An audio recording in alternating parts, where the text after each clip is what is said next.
Bonjour à tous, nous approchons à grands pas du week-end de Pâques et ce week-end de Pâques revêt pour nous, enfants de Dieu, pour nous chrétiens, un aspect tout à fait particulier parce que derrière, bien sûr, nous le savons, le week-end de Pâques, il y a la fête de Pâques et il y a ce rappel de ce sacrifice parfait que Jésus a accompli pour nous il y a fort longtemps, et nous savons que notre foi repose sur ce sacrifice de Jésus sur le mont Golgotha.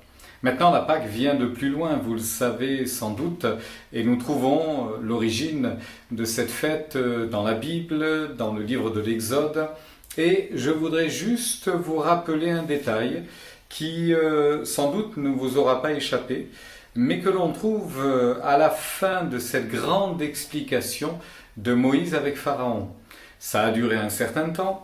Moïse a souhaité que le Pharaon laisse partir le peuple pour célébrer Dieu et entendez par là évidemment laisse partir le peuple vers la liberté, ce que Pharaon va refuser obstinément et par de nombreuses plaies, la calamité va s'abattre et une et deux et trois et quatre et bien plus que cela encore jusqu'au moment où dans le livre de l'Exode, au chapitre 11, Dieu avertit Moïse que c'est la dernière plaie. Et il va le dire en ces mots, « Je ferai venir encore une plaie sur Pharaon et sur l'Égypte. » Sous-entendu, après celle-ci, vous serez libres. Encore une plaie. Nous avons le sentiment, avec ce que nous sommes en train de vivre depuis une bonne année. D'ailleurs, l'année dernière, la période de Pâques a été similaire à celle-ci, avec peu d'opportunités de se rassembler, sinon aucune, avec un horizon un petit peu anxiogène de se dire « mais qu'arrivera-t-il encore dans les semaines et dans les mois qui viennent ?» Et sans aucun doute, nul d'entre vous n'aurait pu imaginer il y a un an que cette année encore, on parlerait de Pâques avec une forme de pseudo-confinement, restriction, et que la liberté d'avant ne serait pas à nouveau revenue.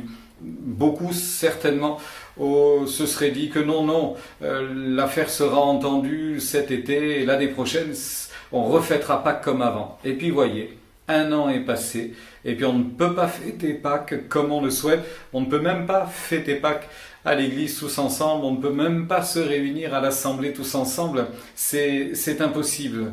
Encore une plaie, combien de fois l'avons-nous entendu autour de nous? Encore un malheur, encore un problème, encore une difficulté. Combien de fois ces derniers temps avons-nous entendu autour de nous des personnes se lamenter en se disant « mais ça ne cessera jamais, ça ne s'arrêtera jamais ». Quand arrivera la fin de ce malheur? Quand arriveront la fin de toutes ces peines, de toutes ces inquiétudes, de toutes ces incertitudes? On est bien embêté parce qu'il est impossible de répondre à cette question, vous le comprenez bien. Ceci étant, je note que même Dieu a encouragé Moïse en disant « encore une plaie et vous serez libres ». Qu'entendait-il par là? Nous l'avons dans l'explication de la Pâque au chapitre 12, précisément de ce même livre de l'Exode, où Dieu va donner à Moïse les instructions que lui-même va transmettre au peuple d'Israël et il préviendra, vous allez prendre un agneau, vous allez sacrifier cet agneau, vous allez prendre du sang, vous allez en mettre sur les poteaux, sur le linteau de votre maison, vous retirez cet agneau, vous le mangerez. Il y avait tout un tas de prescriptions pour que les choses soient faites de façon littérale et très symbolique évidemment. La volonté de Dieu, nous la trouvons dans cette expression que Dieu utilisera cette nuit-là. Je passerai dans le pays d'Égypte, j'exercerai mes jugements contre tous les dieux de l'Égypte. J'exercerai mes jugements contre tous les dieux de l'Égypte. Beaucoup se sont entendus pour dire que les différentes plaies qui se sont abattus sur l'Égypte étaient déjà à l'image de ces dieux, de ces idoles qui étaient vénérés en Égypte, montrant par là que Dieu avait le pouvoir sur la terre tout entière, sur les hommes et sur leurs croyances. Faut-il se rappeler que Dieu, par la bouche des prophètes, a souvent jugé la légèreté de ces peuples qui entouraient le pays d'Israël, de ce qu'ils façonnaient des idoles dans du bois, dans de la pierre, et qu'ils prêtaient des visages à ces idoles avec une bouche, avec des yeux, avec des oreilles. Mais combien de fois les prophètes ont rappelé que ces idoles n'entendent rien? Ces idoles ont une bouche et ne parlent pas, ils ont des yeux et ne peuvent voir, ils ont des oreilles et n'entendent rien. C'est comme si Dieu nous disait aujourd'hui, regardez, toutes ces difficultés, tous ces malheurs, c'est la terre en somme qui est jugée. C'est la terre qui est jugée, ce sont malheureusement les sciences des hommes qui sont mises à mal, ce sont les désirs cupides des hommes qui sont mis à mal là encore. Il y a tant et tant de prix Nobel, tant et tant de bonne volonté, et à côté de cela, l'homme retombe systématiquement dans ces mêmes travers, avec toujours la volonté du pouvoir, toujours la volonté de gagner de l'argent, toujours la volonté d'être plus riche au détriment des autres. Il y a des études qui ont été faites depuis plusieurs dizaines d'années pour parler de l'influence de la propagande notamment, ou de la désinformation, de la publicité, de la manière dont les médias sont utilisés. Et on ne peut pas échapper à ce monde-là. J'ai le sentiment qu'aujourd'hui, nos difficultés à vaincre, encore une plaie telle que celle malheureusement qui nous frappe depuis 1 an maintenant, cette contagion qu'il est bien difficile de contenir, il semblerait qu'une fois encore, nos stratégies tombent à l'eau, nos stratégies ne suffisent pas et qu'il faille s'en remettre à Dieu plutôt qu'aux hommes. Pour nous, l'espérance est là. Même si nous sommes heureux de voir tous les progrès qui ont été faits pour essayer de freiner et même d'enrayer, d'annihiler littéralement les effets dévastateurs de cette pandémie, et nous sommes heureux de cela, bien évidemment. Qui ne souhaiterait pas retrouver sa liberté?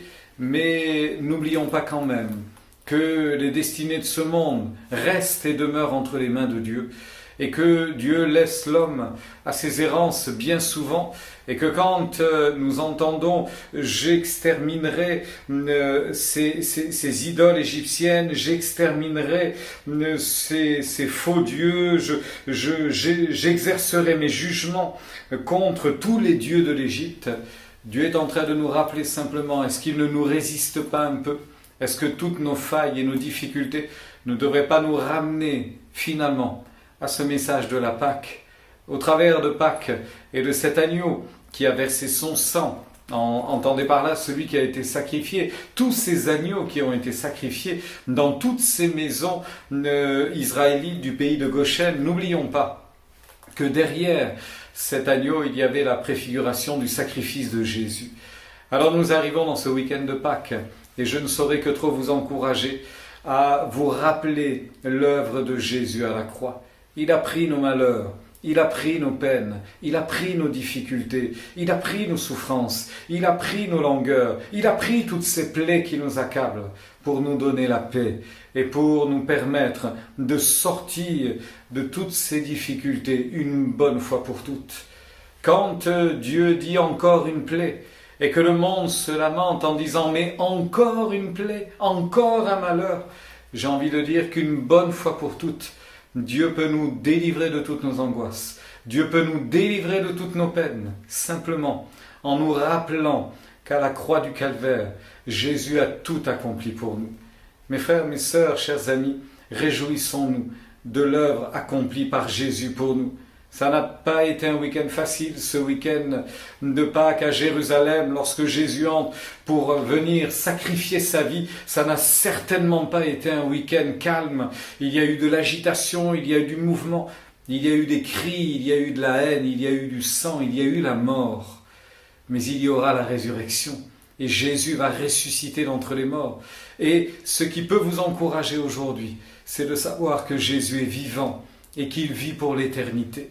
Faites-lui confiance, faisons-lui confiance, attendons-nous à lui et réjouissons-nous en sachant qu'entre les mains de Dieu tout est possible et que demain sera meilleur et que le lendemain qui s'avance et ce qui est devant nous sera encore excellent par la grâce de Dieu. Il nous tiendra dans sa main, quoi qu'il advienne, quoi qu'il arrive, il nous tiendra dans sa main.